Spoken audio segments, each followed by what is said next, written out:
in this video, we will continue our discussion with the topic gangrene. So now moving on, when the hydrogen sulfide comes in contact with the iron of the hemoglobin iron sulfide is produced. The pseudomelanosis due to the black discoloration can be seen. The putrid odor is due to the hydrogen sulfide in the case of a dry gangrene, and the dead tissue is demarcated sharply from the living by a line of a severe inflammatory reactions. So देखो भाई, simply when the hydrogen sulfide comes in contact with the iron of the hemoglobin iron sulfide compound is produced. देखो, जब भी hydrogen sulphide जो produced हुई है हमारे dry gangrene के केस में due to the bacterial putrefaction, वो क्या करती है कि सिंपली हीमोग्लोबिन के आयरन के साथ कांटेक्ट में आती है और हीमोग्लोबिन आयरन सल्फाइड कंपाउंड बनाती है. ठीक है. You can also notice the pseudomelanosis due to the black discoloration in the case of a dry gangrene. यहाँ पे क्या है कि जो भी एनिमल के पर्टिकुलर टिश्यू रीजन में अगर वहाँ पे ड्राई गैंग्रीन है तो वहाँ पे आपको pseudomelanosis देखने के लिए मिलेगा. बेसिकली वहाँ पे क्या होगा, इरेगुलर ब्लैक कलर के पैचेस आपको देखने के लिए मिलेंगे. You can also notice the putrid odor due to the hydrogen sulfide. अब यहाँ पे बैक्टीरियल प्यूट्रिफिकेशन की वजह से हाइड्रोजन सल्फाइड का प्रोडक्शन होता है, जिसकी वजह से ड्राई गैंग्राइज्ड रीजन में आपको एक पंजेंट स्मेल प्यूट्रिड ऑर्डर नोटिस करने के लिए मिलता है. ठीक है.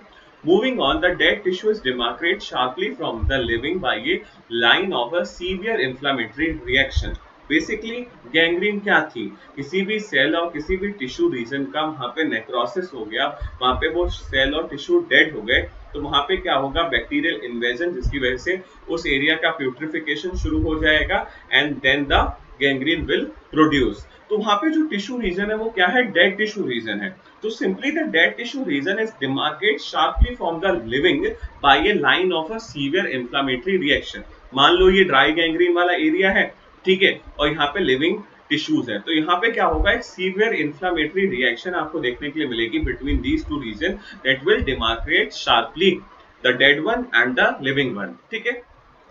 So now moving on, we will discuss about the microscopic features. So simply the structure which is less necrotic, the area is stained pink with the numerous bacteria.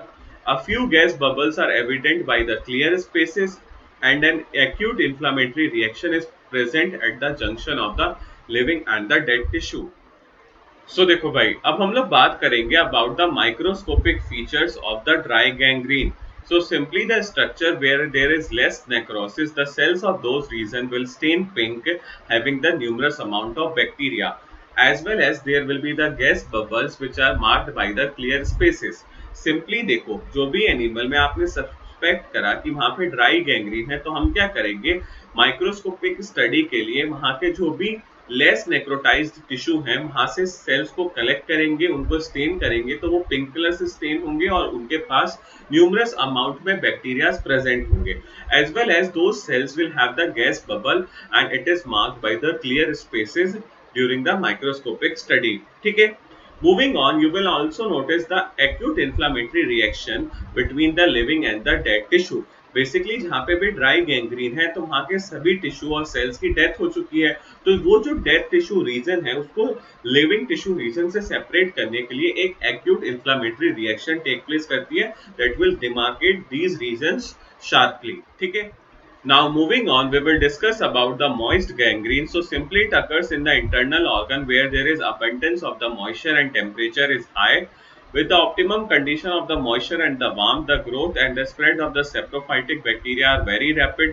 When the intestinal wall get necrotized, the rupture occurs and the fecal content are discharged into the peritoneal cavity, spreading the microorganism throughout the viscera. The course of the event is extremely rapid and the death occur from the septicemia, toxemia and the shock.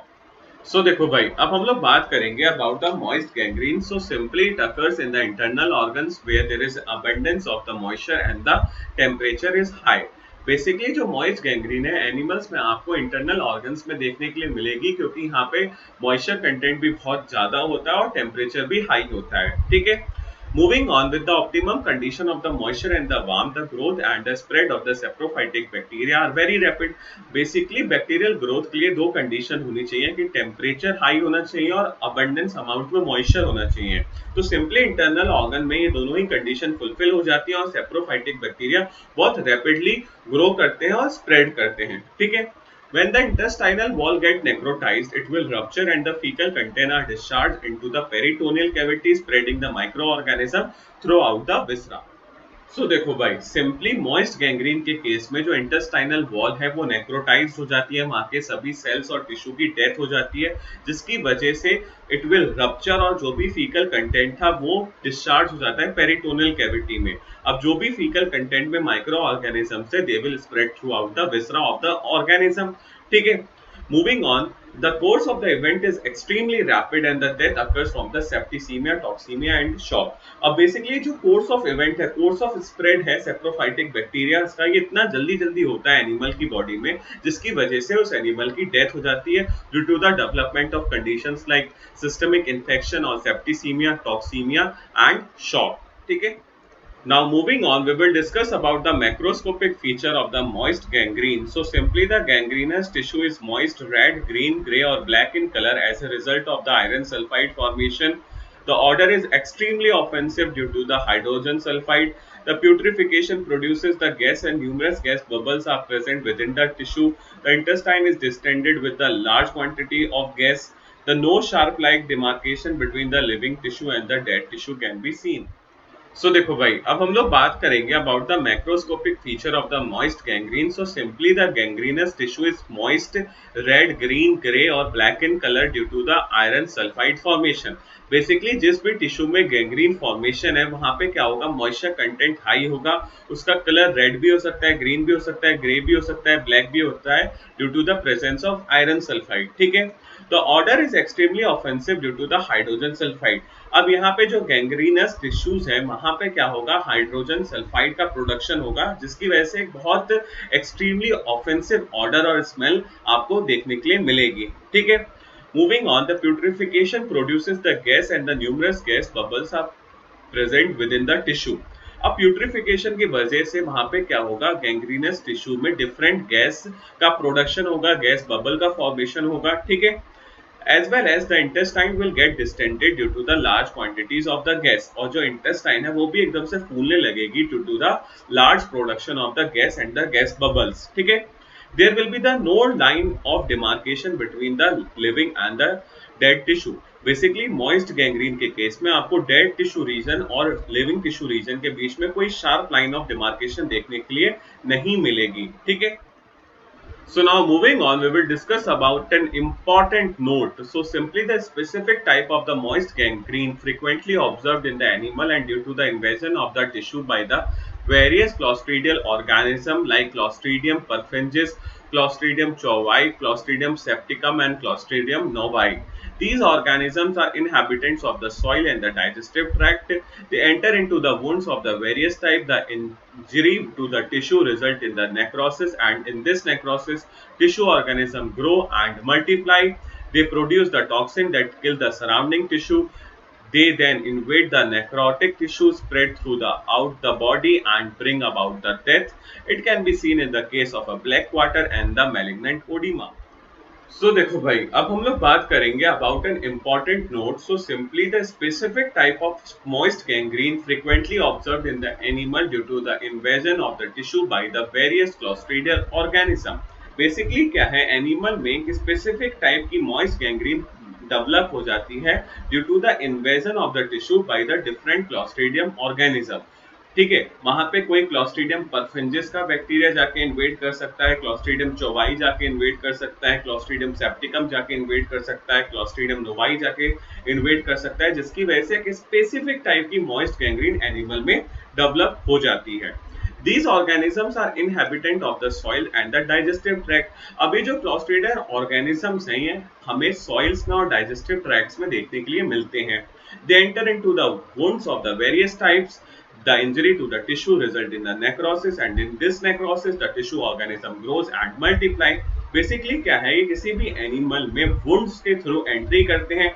अब जब किसी tissue में wound है तो वहां के जो cell होंगे वो डेड हो जाएंगे, वहां पे नेक्रोसिस हो जाएगा, और इसी नेक्रोसिस में क्या होगा, ये जो क्लोस्ट्रीडियम ऑर्गेनिज्म है ये अपने आप को ग्रो करेंगे, अपने आप को मल्टीप्लाई करेंगे, ठीक है। Then they will produce the toxin that will kill the surrounding tissue. अब जब ये क्लोस्ट्रीडियम ऑर्गेनिज्म अपने आप को ग्रो कर चुके हैं, मल्टीप्लाई कर चुके हैं, ये क्या करेंगे, टॉक्सिन का प्रोडक्शन शुरू करेंगे, जिसकी वजह से वहां पे जो सराउंडिंग टिश्यू है उनकी डेथ हो जाएगी। After that, they will invade the necrotic tissue, spread throughout the body and bring about the death. उसके बाद क्या होगा कि ये जो भी क्लोस्ट्रीडियम ऑर्गेनिज्म है जिन्होंने सराउंडिंग टिश्यू को किल कर दिया due to the production of toxin, वो इन्वेड करेंगे, पूरी बॉडी में स्प्रेड हो जाएंगे, and then it will prove to be the fatal. These type of moist gangrene are seen in the case of black water and the malignant edema in the case of different animals, ठीक है। So with this we have completed the topic gangrene. I hope you understand it well.